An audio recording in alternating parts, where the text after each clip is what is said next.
Good morning everyone. 19 of March 2024 आज सुबह 4:03 पे भगवान जी का नाम लेके हुई थी मेरी सुबह। उसके बाद मैं जैसे ही पानी गर्म करने के लिए गई, बेटा यहाँ पे उठ चुका था। उसको सुला के फिर मैंने वापस अपना सेटअप दूसरे रूम में लगाया, लाइट ऑन करी, लेकिन फिर वो बार बार जग रहा था और मैं सोच रही थी कि मैं उसके रूम में सेटअप ना लगाऊं, कहीं लाइट ऑन से उसकी नींद खराब ना हो जाए। लेकिन फिर आखिर मुझे उसी के रूम में अपना सेटअप लगाना पड़ा यहाँ पे। लेकिन बस ये आज की दिक्कत है, उसके बाद तो फादर इन लॉ आ जाएंगे तो इतना प्रॉब्लम नहीं होगा। इनफैक्ट मुझे बहुत अच्छे से टाइम मिल पाएगा। किसी का मेरे पास कमेंट आया था कि दीदी मैं सब्जेक्ट को पढ़ तो रही हूँ लेकिन याद कुछ भी नहीं रह रहा। अगर एक ही सब्जेक्ट को पढ़ती रहूँगी तो दूसरा सब्जेक्ट कब करूँगी, कैसे याद रखूँ, बहुत उलझन में हूँ, बताइए मुझे। और इसी तरीके के बहुत सारे कमेंट थे। मैं सीधी सी भाषा में आपको पहले भी बताया है, अभी फिर से बताती हूँ। और अगर आप इस बात को गौर दे के सुनेंगे ना, आप लोग कहीं कहीं वीडियो तो देखते हैं, बहुत सारे देखते होंगे याद करने के तरीके, लेकिन वो एक बार आपको लगता है कि हाँ यार ये ठीक बात है, लेकिन आप वो भूल जाते हो, उस पर अमल ही नहीं करते हो। वीडियोस आप कितनी ही सुन लो, जब तक आप अमल नहीं करोगे, अपनाओगे नहीं उस तरीके को, ये उलझन आपकी जिंदगी भर रहने वाली है। अगर इस उलझन को सुलझाना है तो इस बात को एक बार ध्यान से सुन लेना और उसको जिंदगी भर के लिए अपनी अमल में ला लेना, अपनी जिंदगी में ले आना, जिंदगी भर के लिए। जब भी कोई भी चीज़ पढ़ रहे हो, इनफैक्ट अपने बच्चों को भी ये चीज़ जरूर बताना, वो चीज़ आपके जरूर काम आएगी। सबसे पहले क्या करना है, कोई भी बुक आप ले रहे हो, किसी के नोट्स आप ले रहे हो, किसी की वीडियो आप सुन रहे हो, पहली बारी में जस्ट आप सुन लो उसको। मैं बोलती हूँ हमेशा कि पहली बारी में याद करने की कोशिश बिल्कुल भी मत करो, उसको सुन लो। पेन पेंसिल जो आप लेना चाहते हो उसको लेके अंडरलाइन नहीं करनी, नॉर्मली जस्ट रीड करते हुए जाना है। पेन और पेंसिल से क्या होता है कि हमारा ध्यान इधर उधर भटकता नहीं है, वहीं पे रहता है। तो पहली बारी में वीडियो सुन रहे हो तो जस्ट सुन लो, कुछ भी नोट्स मत बनाओ, उसकी बातें पहले ध्यान से सुन लो, वो बंदा बोल क्या रहा है उसको अपने दिमाग में अब्जॉर्ब होने दो। जो समझ में आ रहा है नहीं आ रहा है बस उसको आप सुनते जाओ। पहली बारी में समझने की कोशिश करनी है, याद करने की कोशिश नहीं करनी है।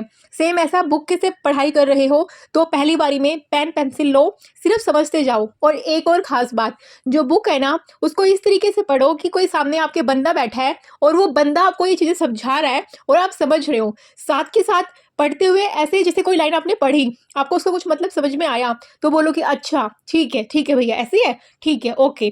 तो मतलब ये बातें आप खुद से करोगे ना, आपको नींद नहीं आएगी, आपको आलस नहीं आएगा, कहानी की तरह उस बुक को पढ़ पाओगे, ऐसा बर्डन आपके दिमाग पे नहीं बनेगा। लेकिन ऐसे ही पागलों की तरह लाइन पढ़ते रहोगे पढ़ते रहोगे पढ़ते रहोगे, आप बोर हो जाओगे। लेकिन जो तरीका मैं बता रही हूँ ना, आपको अजीब लगेगा समझने में और सुनने में भी, लेकिन जब आप इसको अमल में लाओगे तो ट्रस्ट मी, ये आप करके देखना और फिर मुझे कमेंट सेक्शन में बताना इस तरीके ने आपके पढ़ने के टाइम को कितना लंबा कर दिया। आप ट्रस्ट मी गाइज, ये मैं खुद फॉलो करती हूँ, बहुत पहले से फॉलो करती हूँ।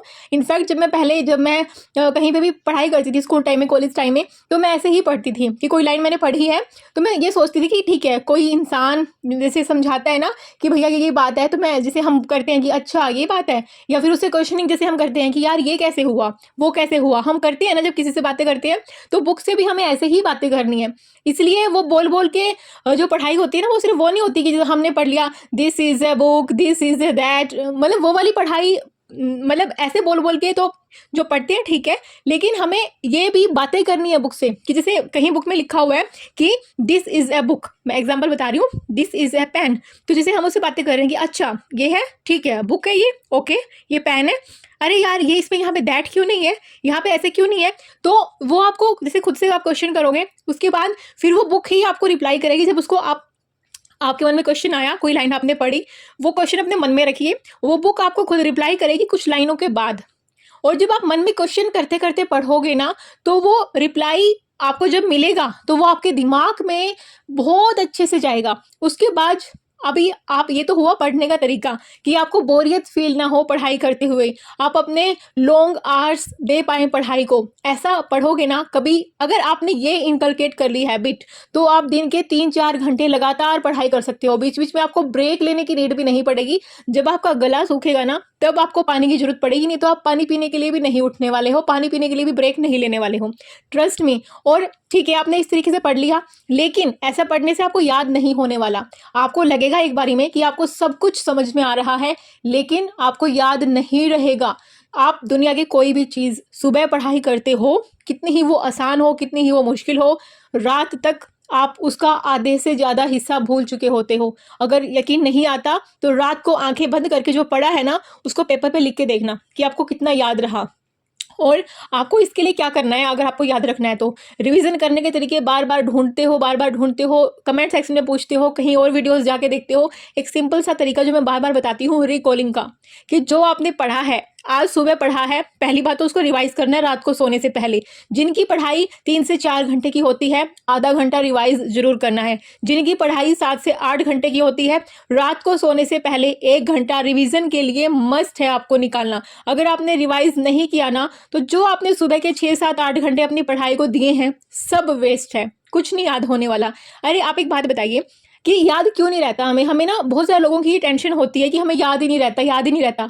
भैया याद नहीं रहता, ये हमारे दिमाग की फितरत है, भगवान ने दिमाग को ऐसे ही बनाया है और अच्छी बात है हमारा दिमाग ऐसे है। नहीं तो बचपन से लेके अभी तक की जितनी बातें याद करेंगे ना हम, अगर सब याद रह गई दिमाग में तो दिमाग फट जाएगा। अच्छी बातें हैं, भूलना एक बहुत अच्छी कला दी है भगवान ने, उसका सम्मान करो। अगर पढ़ाई में कुछ भूल रहे हो तो उसका एक ही तरीका है रिवाइज करने का। कितनी बार रिवाइज करें? कम से कम 2 बार करें।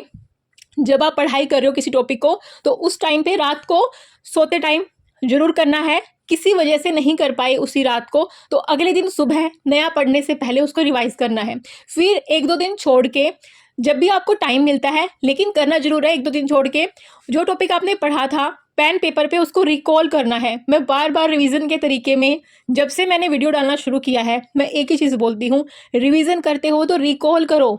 मतलब कि सिर्फ बुक सामने रख के नोट सामने रख के रिवाइज नहीं करना है। वो पहली बार में आपने कर लिया रिवाइज, जो भी चीज़ें इंपॉर्टेंट थी उसको अंडरलाइन कर लिया, हाईलाइट कर लिया। अब जब आप दूसरे तीसरे दिन जो रिवीजन करोगे ना, उसको देख के रिवाइज नहीं करना। देखना तभी है जब आप कुछ भूल रहे हो, रिकॉल करने की कोशिश करनी है। इससे आपकी याद करने की क्षमता बढ़ेगी। दिमाग में आपके जहाँ जहाँ पे जिस मेमोरी में चीज़ें सेव हैं वहाँ से वो दिमाग लेके आएगा जैसे एग्जाम के टाइम पे आपको चाहिए। एग्जाम टाइम पे आपको जो लिखना है ना उसके लिए रिकॉलिंग ही करनी पड़ेगी। उसके लिए सामने आपके बुक नहीं होगी, सामने किसी का वीडियो नहीं होगा, जस्ट आपके सामने क्वेश्चन पेपर होगा, बहुत सारे सवाल होंगे और आपको उनके जवाब ढूंढ के लाने अपने दिमाग की मेमोरी से।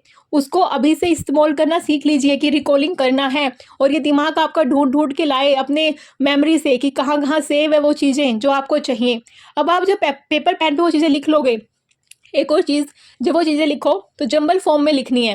ऐसा ऐसा नहीं सोचना कि यार ये चीज़ तो बिल्कुल ऐसे मेरे को याद आनी चाहिए जैसे मैंने लाइन बाय लाइन पढ़ी थी। नहीं, अगर आपको बुक का 7वां पेज पहले याद आ रहा है तो उसको लिख लो। पहले पेज पे कोई चीज़ लिखी थी वो याद आ रही है उसको लिख लो। या कोई टॉपिक आपने पढ़ा था, वो टॉपिक 2-3 पेज में कवर होता है तो उसकी टॉपिक की जो भी लाइन जहाँ से जो याद आ रहा है उसको बस लिख डालो पेज पे। आप मतलब ये मत देखो कि इसका जो टॉपिक का सिर कहाँ है, पैर कहाँ है, हाथ कहाँ है, बाद में जुड़ जाएंगे वो। पहले आप लिखना सीखो, वो बाद में जुड़ेंगे हाथ पैर जब आप आंसर राइटिंग सीखोगे। लेकिन सबसे पहले आपको कंसेप्ट याद रखना जरूरी है और वो याद इसी तरीके से रहेगा। जब चीज़ें आपको याद हो जाएंगी तो मैं एक आंसर राइटिंग का भी बहुत अच्छा तरीका आप सबको बताऊंगी जो मैं इन दिनों में फॉलो कर रही हूँ। अपनी पॉलिटी के साथ साथ प्री के साथ साथ मैं पॉलिटी की मेंस की तैयारी भी कर रही हूँ और वो तरीका बिल्कुल ही इजी तरीका है। आप बस वो करते करते कब आंसर राइटिंग करने लग जाओगे आपको खुद नहीं पता लगेगा। आप लोगों के बहुत सारे पॉजिटिव कमेंट आते हैं कि आप सब मेरी हर वीडियो से कुछ ना कुछ सीखते हैं, तो thank you so much. Good night.